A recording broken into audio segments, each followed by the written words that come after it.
Hey, before we jump into the podcast, I've got a huge announcement to make. For the first time ever, I'm going to be holding a real estate investing workshop right here at my office in Las Vegas. I'll be given the same blueprint that we've used to fix and flip and wholesale over 100 homes the last 3 years straight.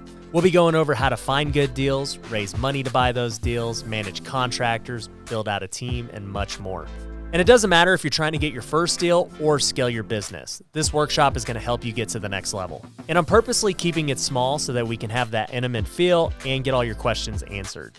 So if you want to jump in on the workshop, you can find it at ryanpineda.com. It'll be right there on the main page, or you can click the link below. Once again, go to ryanpineda.com or click the link below. Remember, spots are limited, so make sure you sign up quick.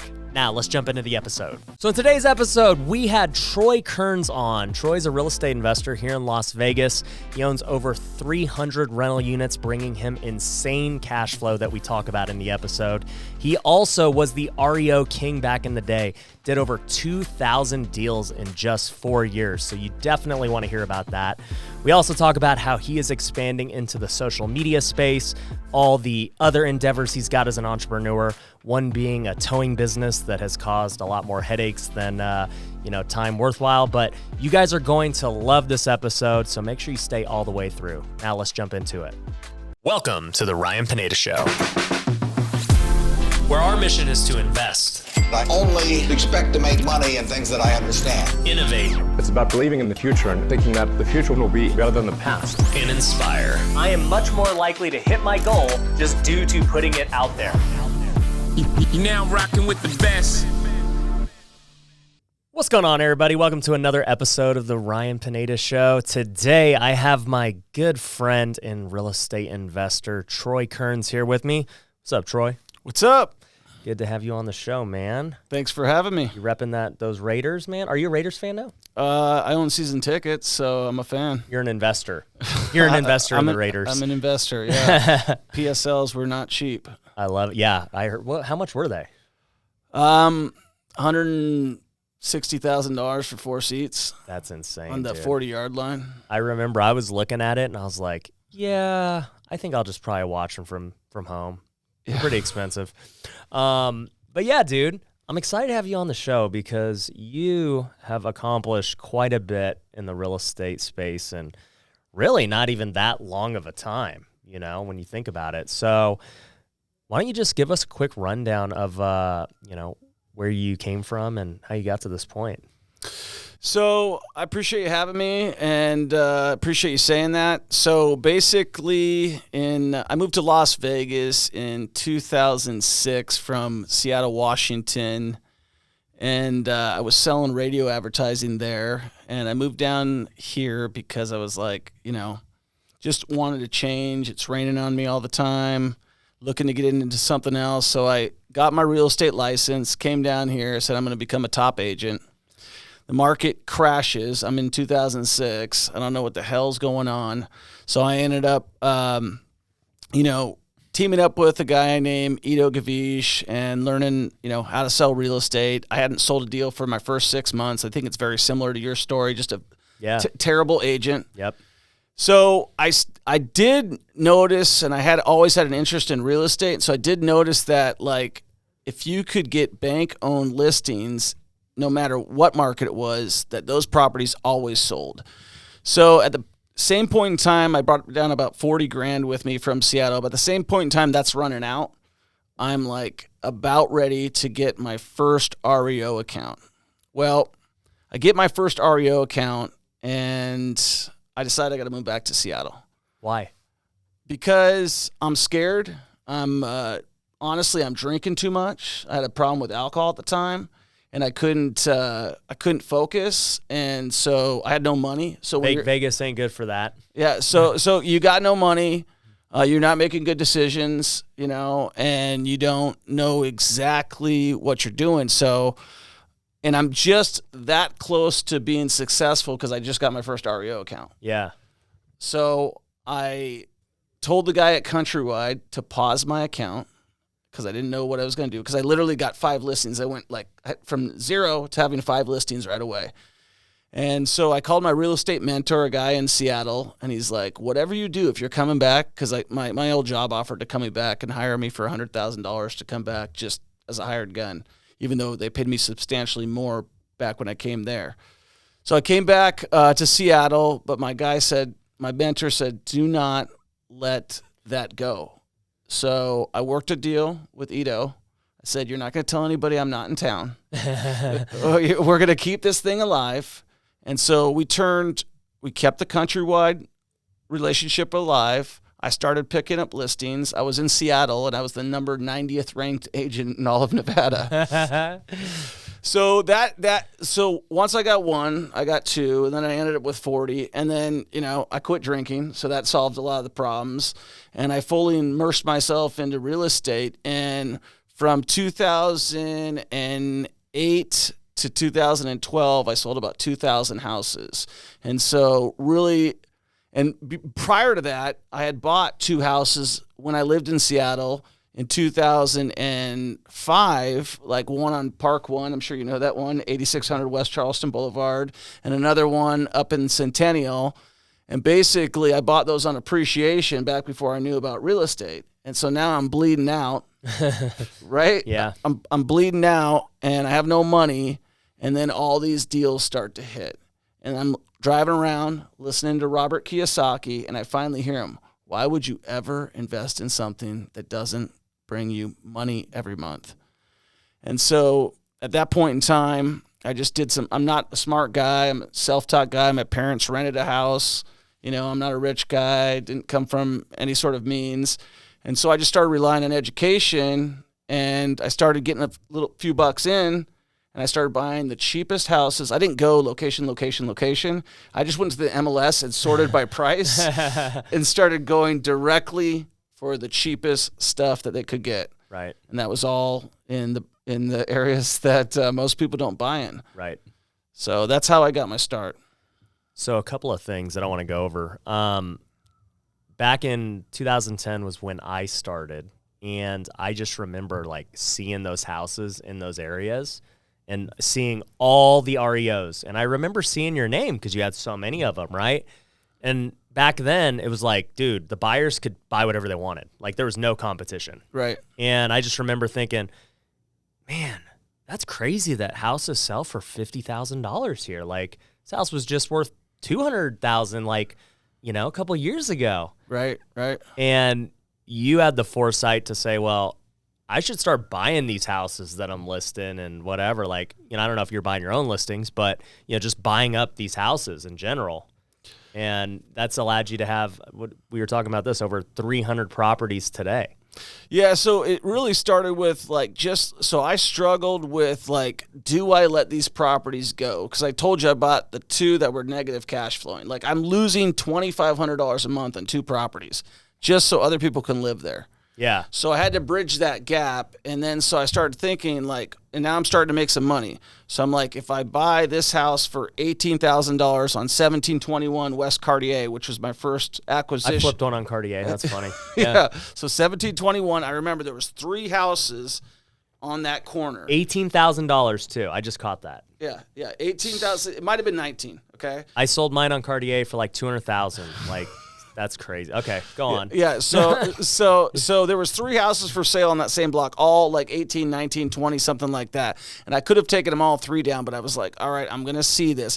And my whole thought process was if I bought it for cash, then and it rented out for $700, that I could chip away at that $2,500 that I was negative every month. That was the only thing, was to get whole so I'm not losing money every month. And then once I got to even Steven, where I'm actually, okay, now I've got these 2 properties that are losing me $2,500 a month, but I have these other 4 properties that are making me $800 a month. Now I'm in the positive. Right. I just kept going. Yeah, that's crazy. Man, so I got one question that I've always thought about, and I just have never really looked so hard into it, but how do you get those REO accounts? How did it happen? Well, at the time, I didn't have any experience, so they want you to have experience. Yeah, that's what I'm saying. How did you get it? Well, so I think I sold 5 houses total And so what I did was I got a letter from one of the higher ups at Countrywide that a friend knew from Seattle, and I used Ito's experience, who had more experience than I did, and I got my first one. And then once you have one, They trust you. they trust you. So Countrywide was the first one. Then I got Wells Fargo. Then I've got just every single person after that. I just was like a rabid dog. I just called everybody. That was the only thing I did, was try to get more accounts. What does the conversation look like? I mean, essentially, you're just, a sales pitch. You're telling them, hey, why they should select you in Nevada, why you're the best person to get them the most money, why they should trust you. And then it's a lot of networking. You got to go to they have events all over the town, like REO Mac is a big, trade industry that they use. They have another one, DSW News, and they're all in Dallas. So you got to know where the banks are, right? So there was a lot of them in Irvine.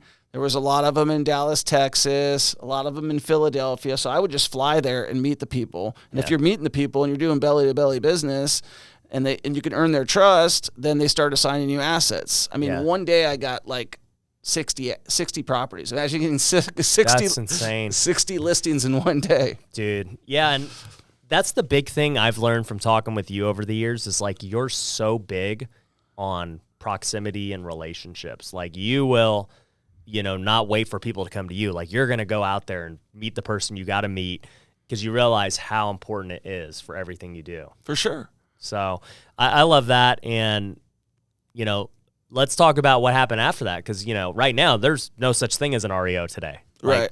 So what, they started to die out a little bit after time. So what happened? Well, it's really funny you mentioned that. It was like, we were, I guess it's like a gold rush, so to speak. Like when that money, like probably your first year flipping, when the money's coming in and it's hitting. So from 2008 to 2012, like I had no free time. It was just like trying to get more properties, trying to sell as many as possible. And then we slowly started to see it end. Like Catherine Cortez Mastro, our attorney general at the time, like made it illegal to do foreclosures in October of 2011. So I remember that. Yeah, so that basically killed my business. And so at that point in time, I took a trip to Asia, okay, just for a vacation. Okay. So me and a buddy of mine, another guy, Eric Roth, who's was a big REO guy, we went to Asia, and I just kind of was like, okay, what's next? I was still buying, so I had still bought a lot of houses. So I think I had bought, before that had stopped, 52 total units. A lot of them were fourplexes in Vegas. So I had enough cash flow coming in. And you were buying those all cash? Every single one. Wow. That's crazy. Well, you got to keep in mind, they were 19 grand. No, I know. And that's what I'm saying. They were all cash. But dang. So you bought, how much do you think you were into those 52 units for back in the day? Probably $3 million. $3 million, and you had built that cash just from listing all these properties. I just reinvest. I'm addicted. I can't stop. Yeah, you just kept putting them back in. What do you think those are worth today? Well, most of them are sold. Okay. So I just sold. I'll give you an example of a couple that we just sold. So I've got one. You can look it up right now. It's on, 1108 Madison. Okay, I bought it for $20. Okay. Just hearing this cracks me up, dude. Yeah. Okay. So I bought it for $20. I had to reduce it. I think we're in contract for $185 or $189 right now. Yeah. Dude, crazy. Yeah, I'm a little upset. I thought I was going to get $220. Now you're just getting greedy. I'm kind of mad I didn't get that 11x return plus, all the cash flow these last 10 years. Right.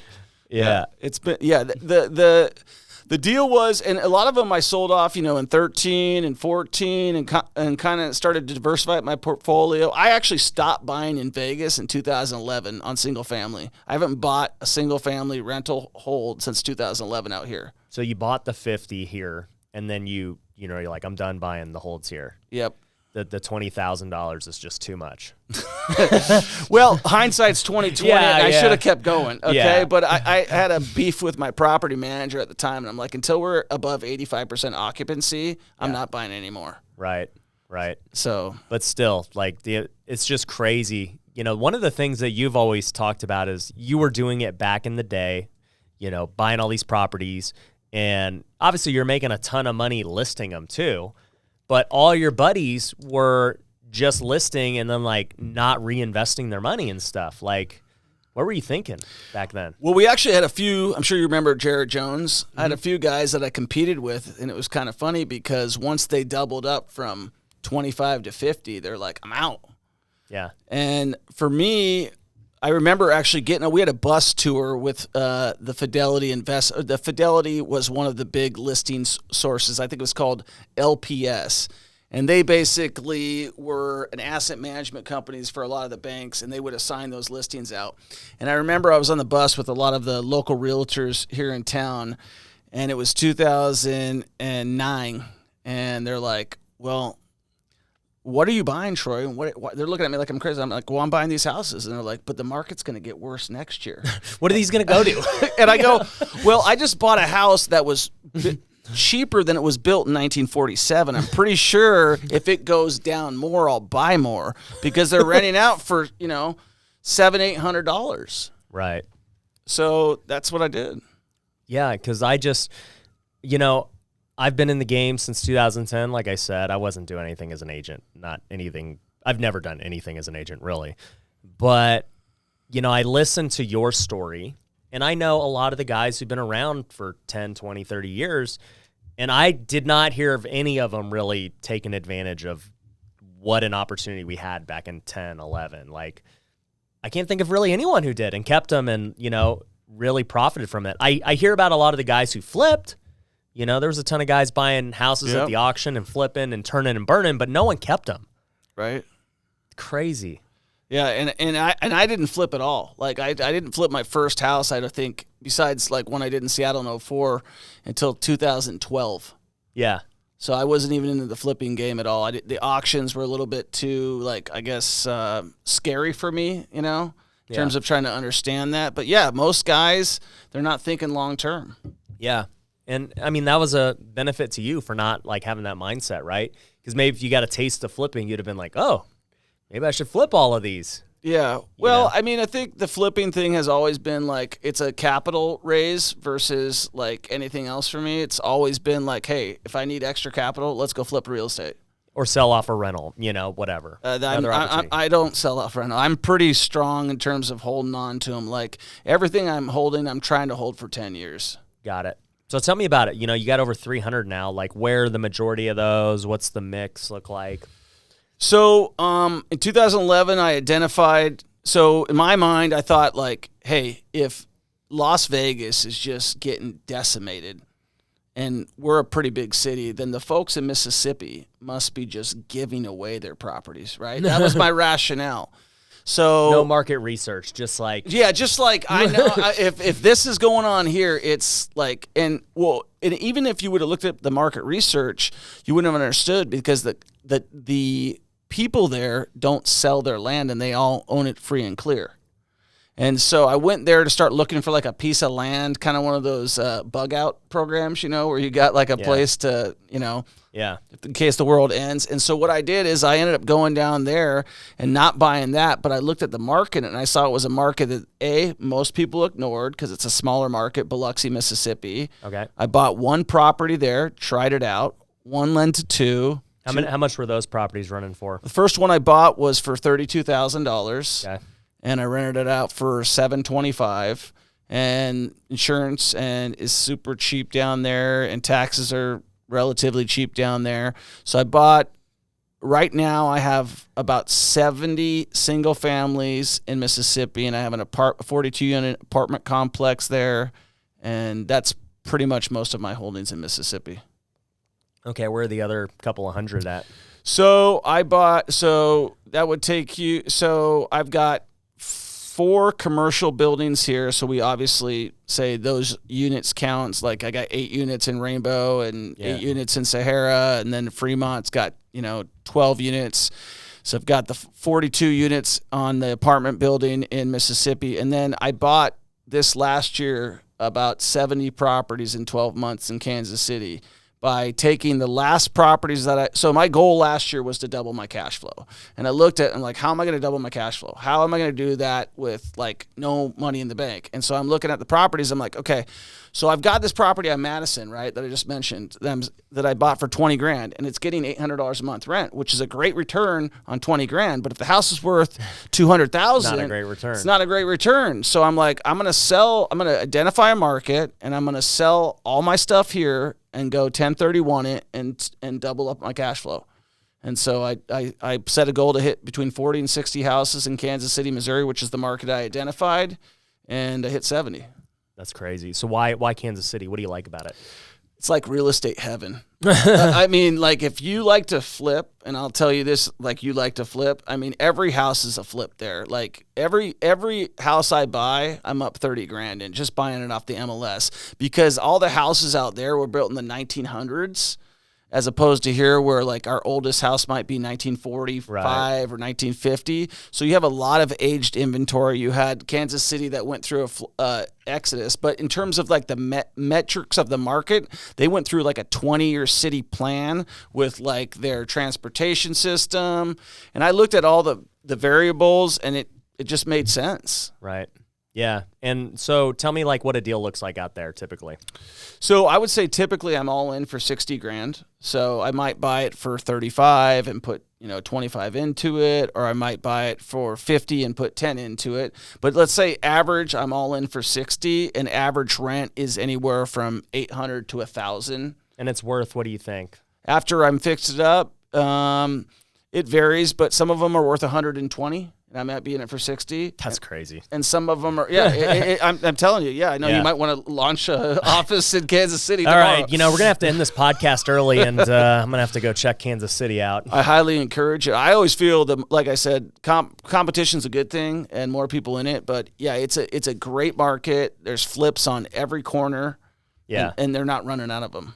It's crazy. And I know a lot of people having success out there, so it's obviously people are going out there for a reason. Yeah, well, actually, you'll find it funny because I know you're a huge sports nut, but I was watching Monday Night Football against Mahomes and the Colts, and I had just checked out Indianapolis on a deal I had been invited out to, and I was like, okay, this market already ran.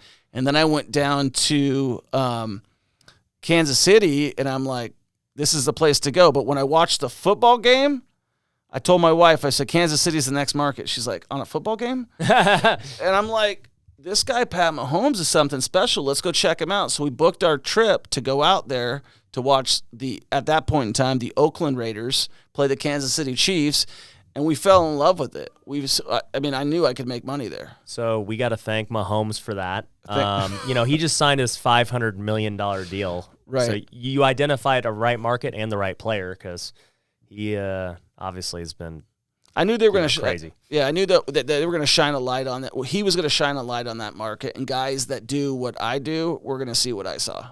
Yeah, and when I was playing baseball, we played in Kansas City a lot in the minors. And if you ever been to that Legends area, the shopping center, the Legends shopping center and mall and stuff, they got the stadium for the T-Bones right across. Yeah, and so we played there many times. It's beautiful. I think Kansas City's great. I've stayed there many times. Yeah, I'm building a house right by there.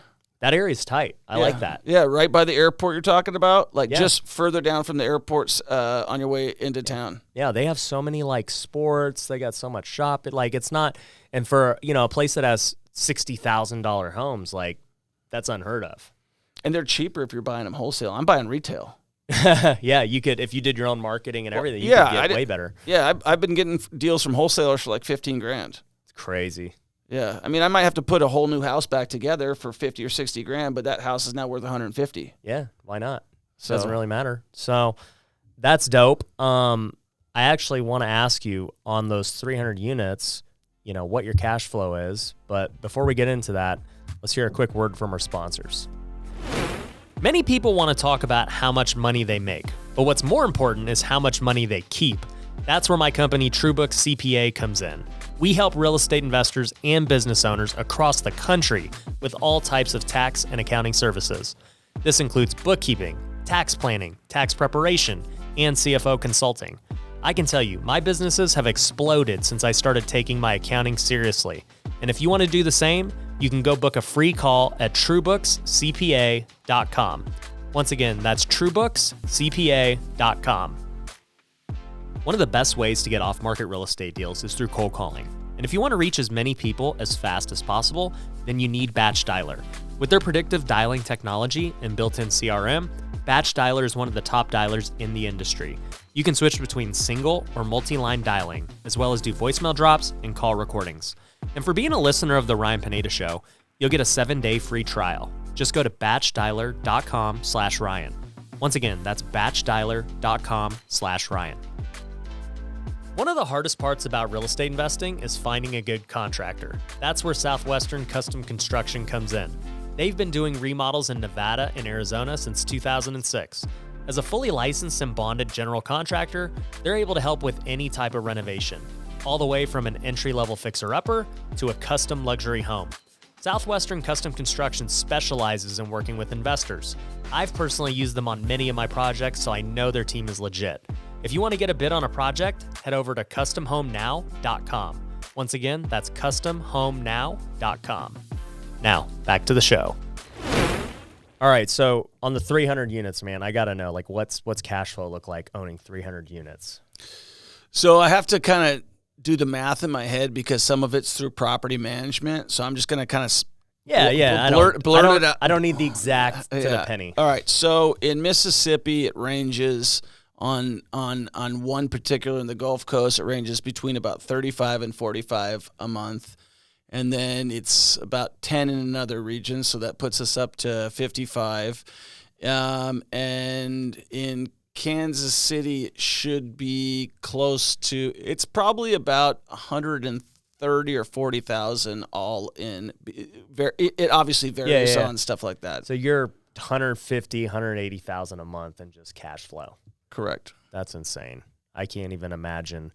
You know, here's what I'll say. What keeps you motivated to work at that point? You know, because, right, everybody who reads Rich Dad Poor Dad, you said, you know, Kiyosaki had a big influence on why you started buying these rentals early on. And, you know, you've achieved financial freedom at this point, obviously. So how do you stay motivated? Well, watching guys like you, totally. I'm going to, like, hats off. I like to see guys that push the envelope. I'm inspired by guys who do a lot. I have a lot of mentors like Carl Icahn. I'm not sure if you're familiar with him, big hedge fund guys. I want a jet. Like, That's it. I mean, I want the jet. That's the motivation. If I get the jet, I will say I might retire. I mean, because I feel like if you can have total freedom, that's what everybody's seeking, right? Yeah. Is to be able to go where you want, do what you want to do, and not have any worries. So what keeps me going is I set a goal in my head about 20 years ago that I wanted to be on the Forbes list. Got it. So I don't know if that's obtainable because I said I'm 40 and I'm 43 now. But I feel like the jet is obtainable. And like just alone on houses, I figured if I got, 1,000 doors in Kansas City, that's going to bring me up to 500,000. Because my simple math is I'm going to get $500 net per house. Okay. So that's. Are you still trying to buy all cash, or are you doing leverage?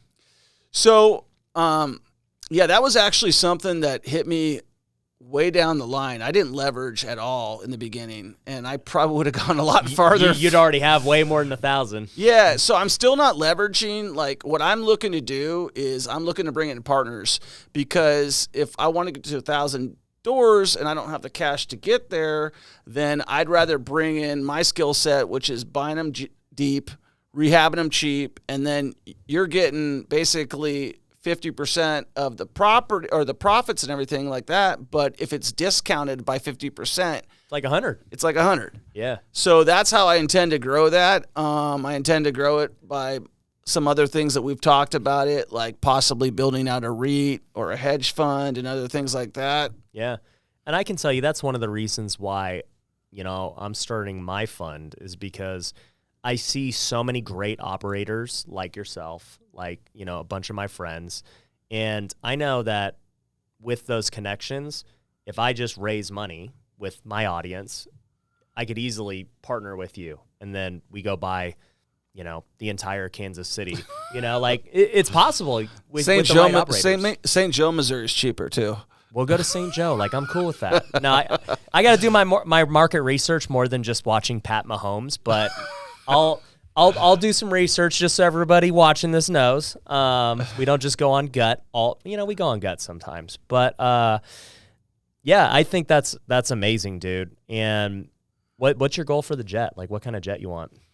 I'm sure you already picked it out, dude. You've guaranteed. No, I haven't because it's a little bit far off. I mean, obviously I want a Gulfstream. You know what I mean? Yeah. But what do those run?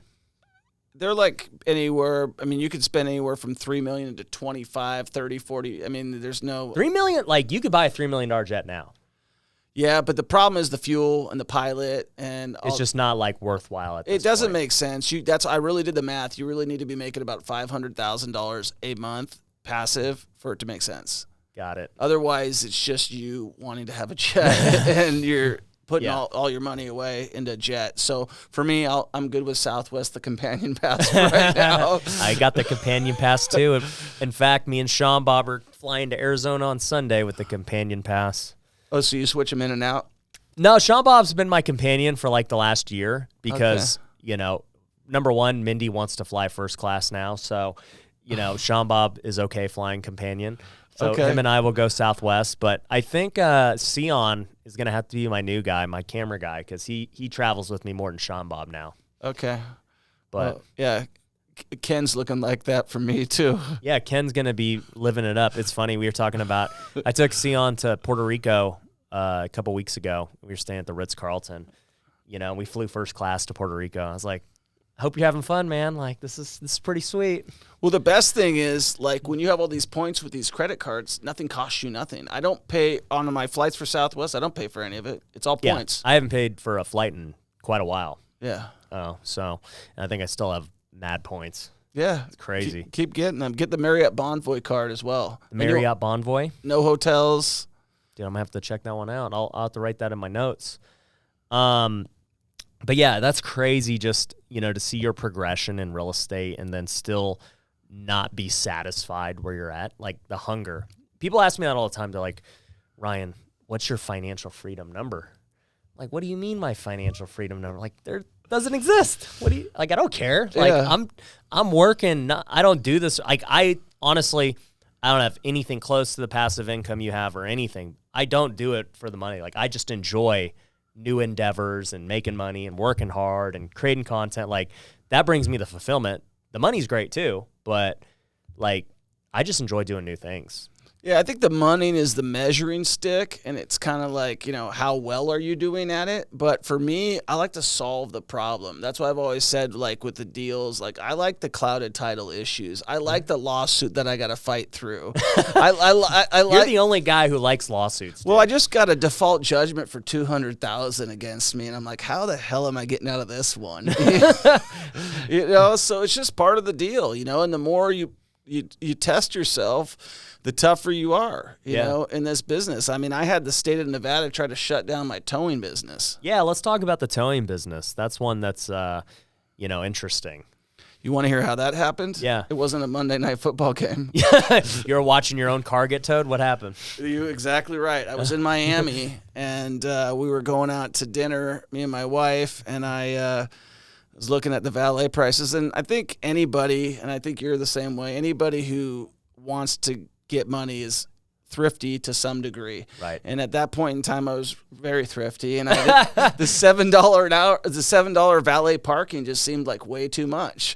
and so what I did was I went to Citibank, and I saw that it said Citibank customers only, and I said, well, I've used their ATM before. And I looked at the guy next to me, and I said, is it okay to park here? And he said, yeah.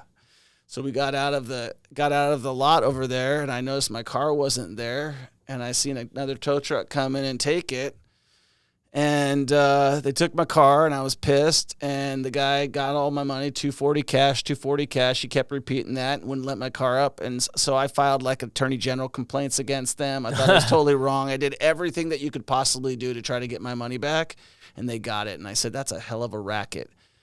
And so my buddy owned a towing business here that he'd been trying to get me to partner with, because I am good at getting like contracts, whether it's REO contracts and whatnot. And he wanted to partner, and he just didn't think it would be a good partnership. And so I said, if you ever just want to sell out, just call me. And we kept in touch for 4 years, and he ended up selling it to me. Wow. And how's that been? Terrible. Yeah, not every business is success. Tell us about it. So, all right. So the towing business has got a really, really cool thing. Like, I can tow your Tesla tomorrow, and you can go on like a 30-day vacation and forget to like go get your mail and stuff because you're out in Puerto Rico or wherever you're at. And then I own it because if you don't have a loan on it, I strip off everything. It's called an affidavit lien sale. So basically, if you don't come pick up your car, we wipe off every lien on the property, any note on the property. The car is owned free and clear. It's a very Nevada has very sounds like the HOA foreclosures back in the day. Yes, but except for there's no question of the law. So you're telling me my Tesla, which has a note right now, if it got towed, what happens to the note holder? They get X'd out. So what happens is we have to notify the RO and the note holder. Okay, so the registered owner and the note holder. So we tow your Tesla. You're illegally parked. You think you're too good for it. We grab you out of there. You got your hazards on. Whatever. You're leaving it running. We tow it back. You're out of town. You're on some vacation. Whatever the situation is. Right when we hook it up, our tariff says that we're getting X number of dollars, like $325 from take it to our shop, right? So then after a certain number of days that it's in our shop, we have to notify the RO, registered owner, and the lien holder, okay, that we have their car. If they don't come by our auction date, 30 days later. Around that, 30 to 40 to 50, just depending on when we filed the paperwork. Yeah. Then that lien, it is sold at auction, and that car is ours. Wow. How often does this happen? I wish it happened more, but but it happens. I mean, we have, I think, sitting on our lot right now, we have like a 2017 this, a 2018 that, a Jeep that's worth like $15,000, but most of the stuff is junk. It's mostly, this car needed to be hauled out of there anyways. It was abandoned and you're taking it to the junkyard. So the good ones don't happen often, but they're the gravy. Once you get them, it really pays for itself. Yeah. But it's a nasty business. Well, yeah, nobody likes the towing company. Yeah, I've never had anybody really say thank you. So yeah. I mean, it's just, and it's, as you're going farther, I will tell you the best thing that ever happened to me in the towing business is that I got my ass kicked. Am I allowed to say that? Yeah, say what you want. Okay. We'll just censor you. Okay. So, I had the state come down on me for whatever reason and basically tried to shut me down. And so what I learned...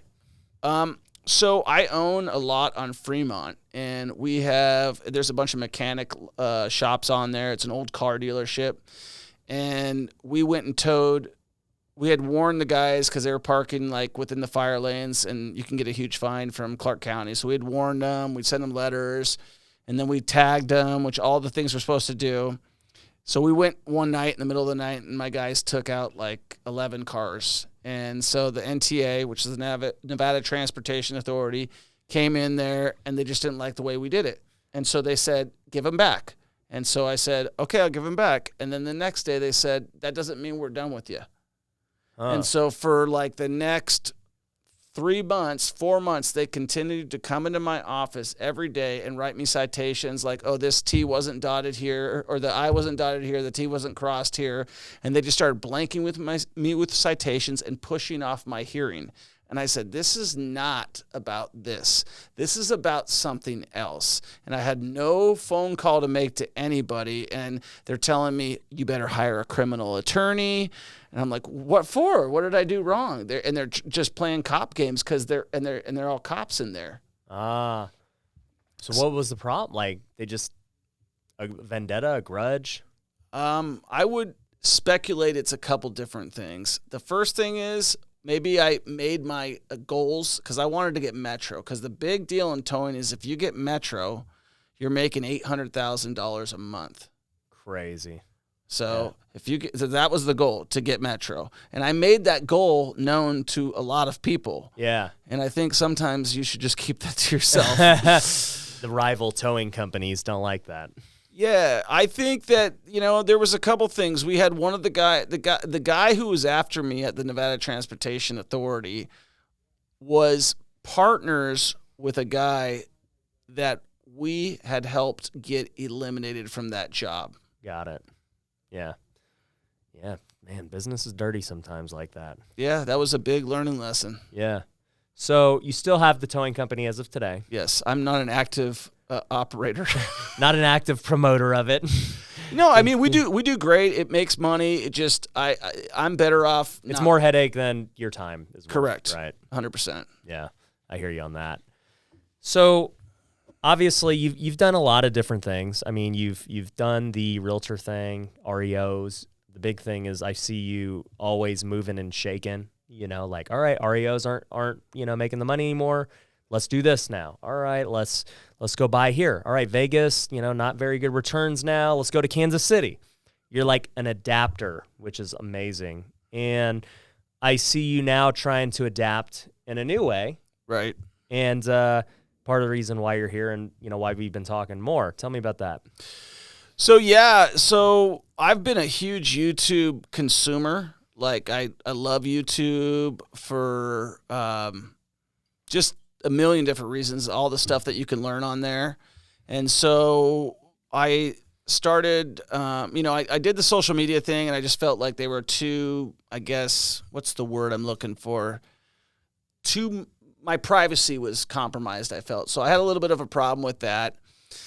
And so I started, I'm interested in what people are doing. So I started getting on Instagram and starting to follow people. And I started seeing what you were doing out there. I'm like, why is this guy putting his checks out there? Why is he talking about this? Why is he talking about that? And I'll be honest with you, I was hating on it a little bit. I'm like, he's only been around for like, a little bit. And then I'm like, okay, after watching consistency and time, I'm like, all right, let's go out to lunch. I think that was like the first time, like, you remember we went to that one place, and I was like, let me get to know this guy. Yeah. I think we had run into each other on a few deals or something like that. I had sold you a couple deals. We were always big into, like, figuring out probate or figuring something out. But when I saw what you did with your YouTube channel in the fastest time that you did it, I said, this is some guy who could teach me a lot. And I recognize that no matter young or old, no matter on the streets or, in the business office, I was like, this guy is not a one-trick pony. And I'm telling you that, like, I have a lot of respect for what you've done. I think you're an all-in type of guy like me. And I felt like, you know what? The biggest thing that I had a trouble with was being vulnerable and I know you've mentioned that before, and showing what I've got because of being scared to be sued or being scared to, people to know what you have. Right. And so I had to come to grips with, if I'm going to do this, I got to let it all out. Yeah. Yeah. No, and I think I even struggle with that too. When we first met, I think it was like 2017, maybe 2018-ish, and I wasn't nearly anywhere where I'm at today, right? I was just kind of getting started, right? As far as social media goes. But even then, I kind of recognized the power. I was like, hey, if I start telling people what I'm doing, people will send me more deals. They'll, want to partner with me on deals and whatever. And I saw the fruits of that. I would get deals that made me $20,000, $30,000. I'm like, I should probably do more of this, Yeah. And so I started to be more out there. It's like, hey, we bought 5 properties today. We made X amount of money today. And then people are like, dang, how do I do that? And so then it leads to all these other opportunities. And, I did that for a couple of years with great success. And that was my business model. Hey, like, let's just put it out there, just full transparency, good or bad. And, we'll get business that way. But yeah, it wasn't until last year, 2020, when I was like, hey, there's like another level to this. Right. And if you go really all in, the level is insane. Well, yeah, I mean, when I saw what you did as quickly as you did it, and I realized it wasn't just to tell everybody what I got, there was actually a really good purpose there, which was to inform, to educate, to bring good content. And then I saw how fast you grew and how you did it. I mean, I watched it. I sat there and watched, and I said, man, I could do that. And I think I always am helping people out in general on the secret. And if I'm going to help out a bunch of people, the best way to do it is through social media and YouTube and all of that. Yeah. Well, I think too, when you're out there helping people, a lot of people are like, oh man, like I want to do it in secret, right? And like, I don't want people to think I'm just doing this for, oh, look at me, right? But the thing that happens is when you do everything in secret is you're only helping that one person, Right. When you're out there in front of the camera being, telling everyone, like, I didn't know you were watching my stuff, right? Until you told me. You're like, all right, tell me how you did it. Like, I've been watching you for the past whatever months.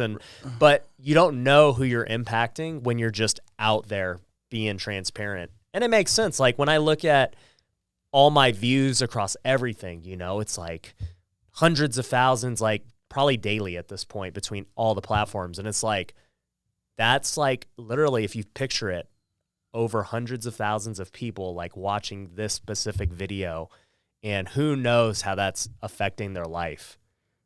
It's crazy. It's kind of mind boggling when you actually think about it. Right. And I think all the other stuff comes as a byproduct of it. Like, all right, now people want to do business with me in this type of way. And that's great. We're going to make money doing that. But yeah, the impact is like, there's nothing like it. It's crazy. Yeah, I mean, the thing for me was that, like, I was already using it as a consumer, so I believed in the product.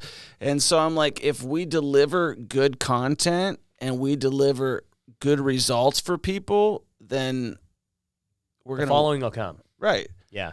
So that's what we're focused on, much as the same as you. I feel like you bring good content, and I think that's why your channel's growing. I think that's why you're doing a lot more stuff, is because you've seen the impact you've had. You realize, I think one thing that you mentioned to me that really hit home was that, the amount of opportunities that it presented to you, even if you don't, make a bunch of money on YouTube, but the amount of people that you meet or the relationship it's going to lead you to because you're out there.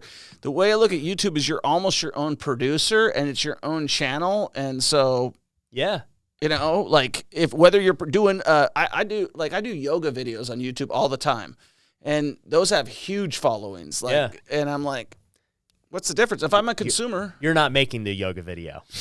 You're watching them. I'm thinking about doing a collab with you. We'll do a yoga video. Yeah, I'm watching them. Yeah.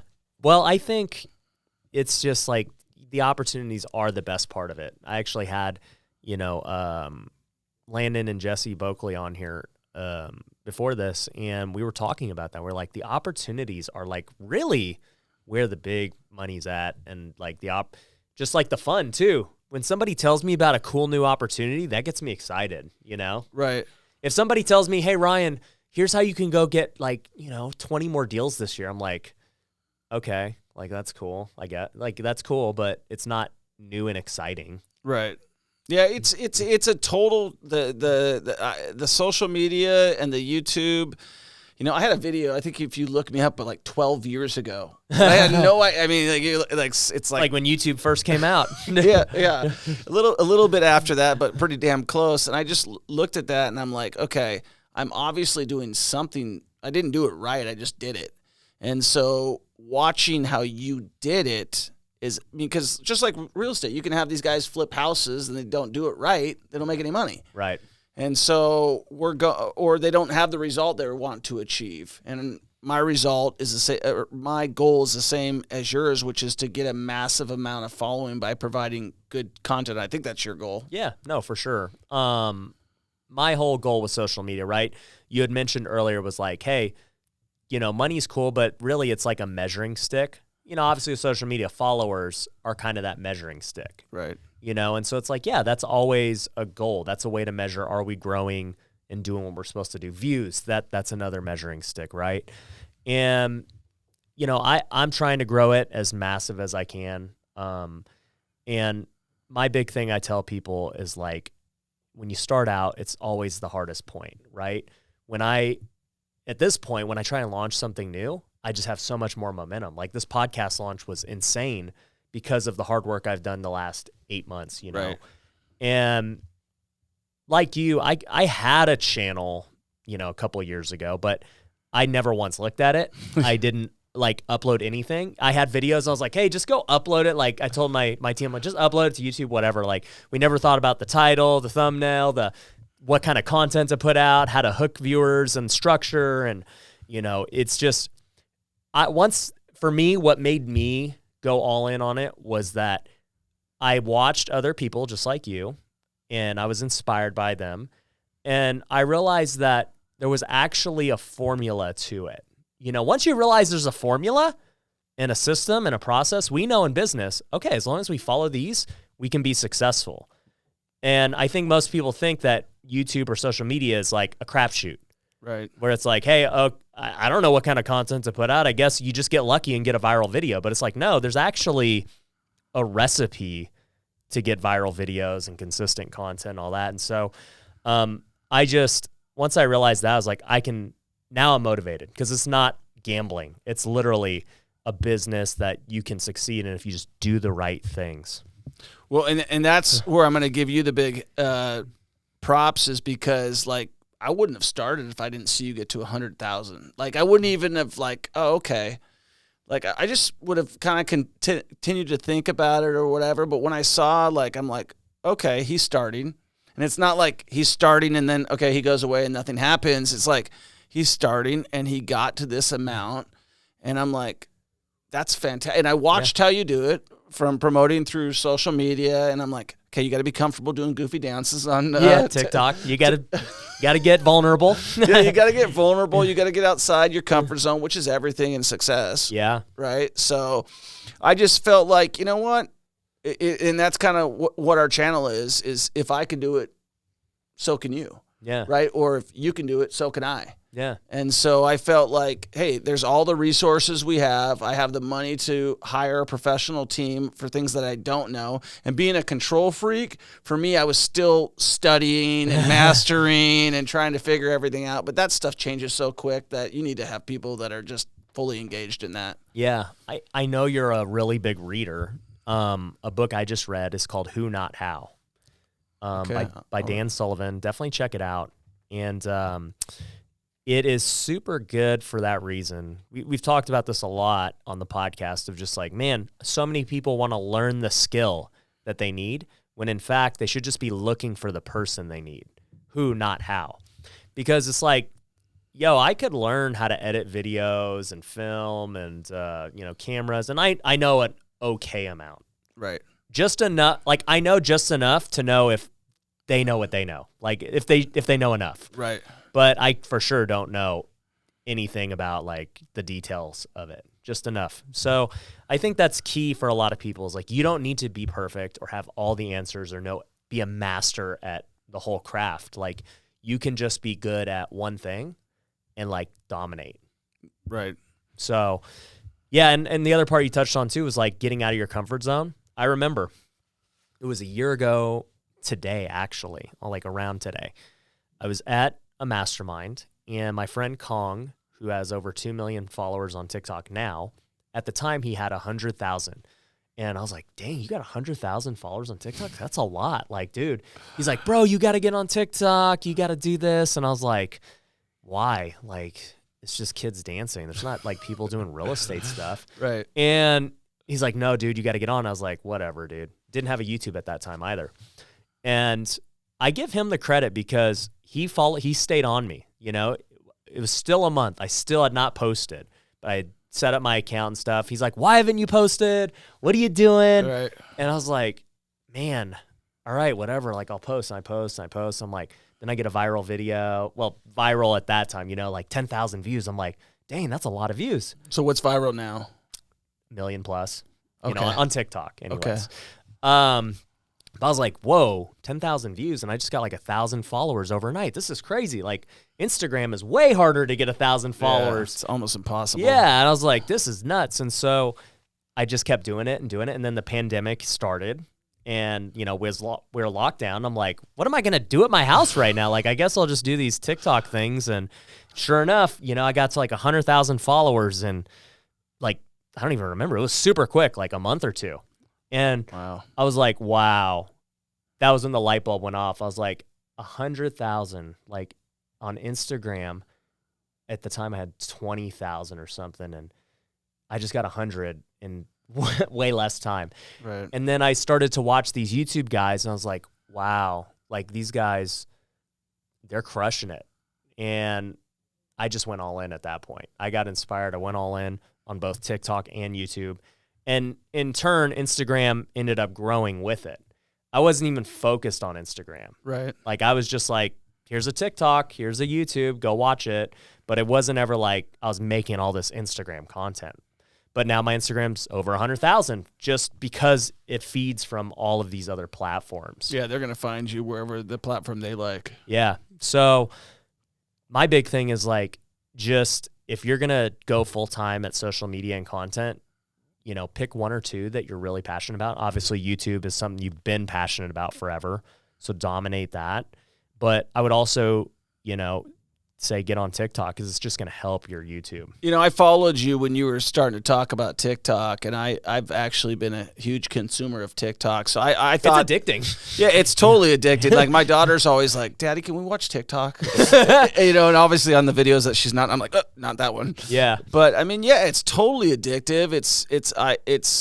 I think the best platform out there to get viewers. I think I looked at yours the other day, and you were like 6.4 million or something like that, and that was views, or likes or something, yeah. And I was like, this guy just started, Yeah, less than a year, dude. It's crazy, like how quick you can blow up on TikTok, and just using those TikToks and throwing them on Instagram. That's really what helped my Instagram grow, because on Instagram, those TikToks. They'll get like 50,000, 100,000 views. I'm like, this is crazy, because Instagram is like trying to promote that now because they see how addictive that kind of content is compared to a static picture. Like, right. You look at a picture for 1 second, you're like, all right, cool. Yeah, next. right. But on TikTok, it's like 30 seconds. You're watching that thing like in depth, and you're like, man, I want another.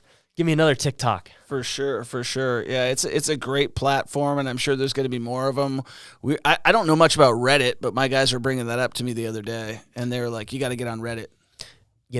I'm not on it at all, but I'll say that I'm sure it is really good. I mean, obviously people love it.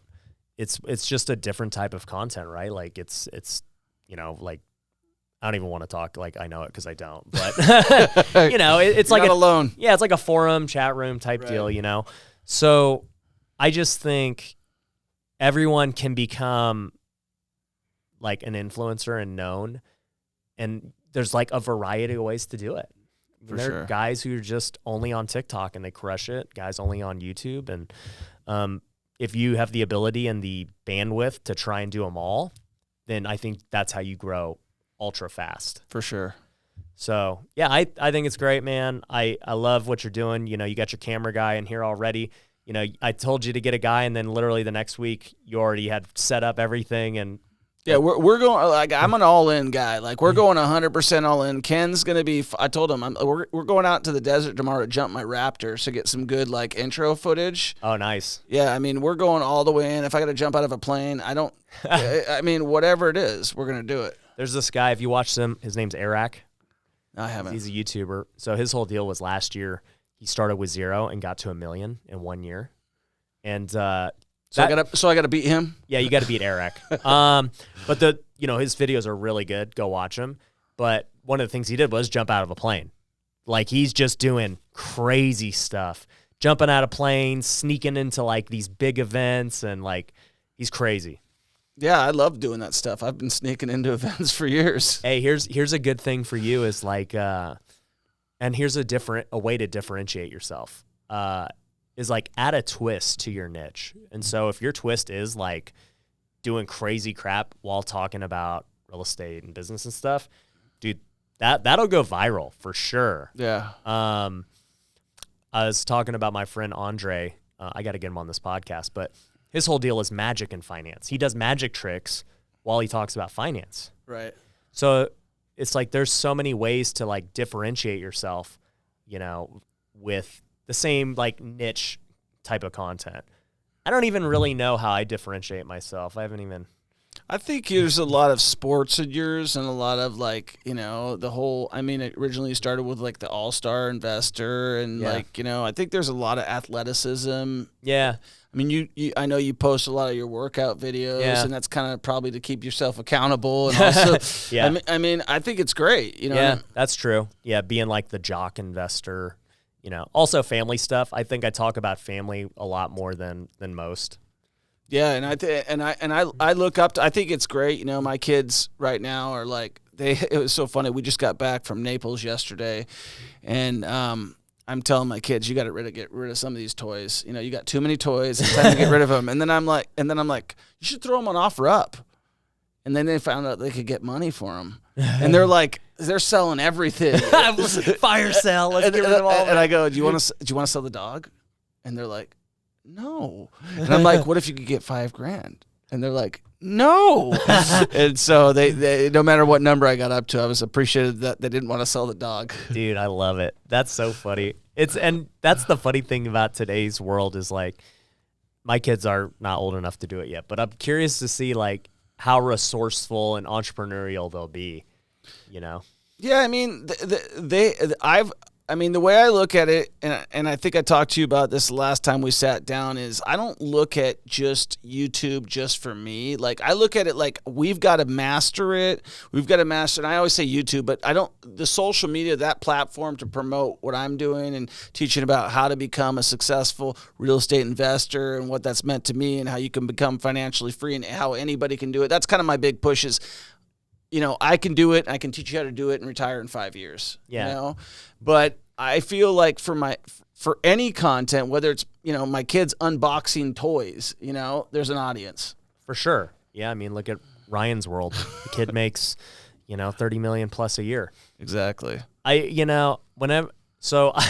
see like the other finance guys and real estate guys. I'm like, all right, they're doing really good, man. These guys are crushing it.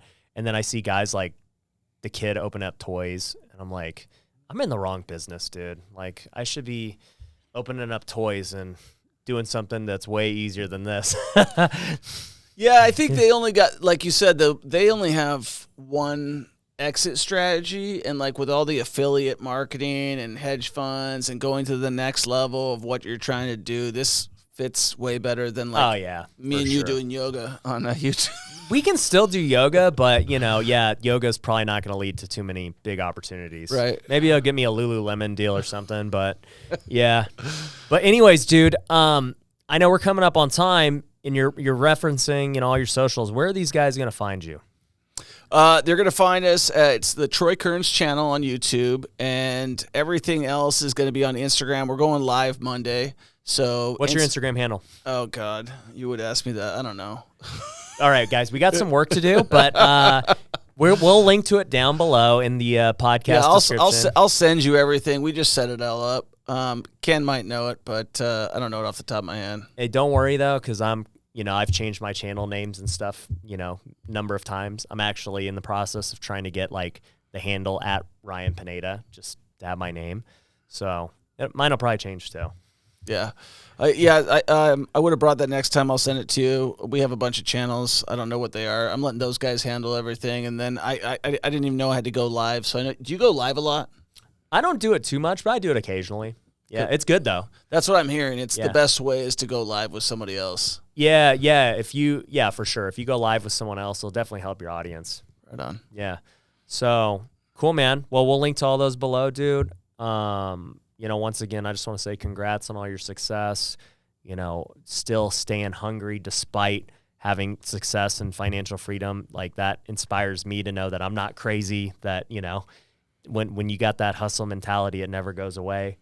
So. No, I'm looking up to you on this. I'm taking your lead on it, and I'm happy to share anything that I uncover that you don't. And, you know, iron sharpens iron, right? That's right, baby. I love it. So appreciate you I appreciate you coming on. And guys, if you're not subscribed to Troy's channel and follow him on Instagram, make sure you guys do that.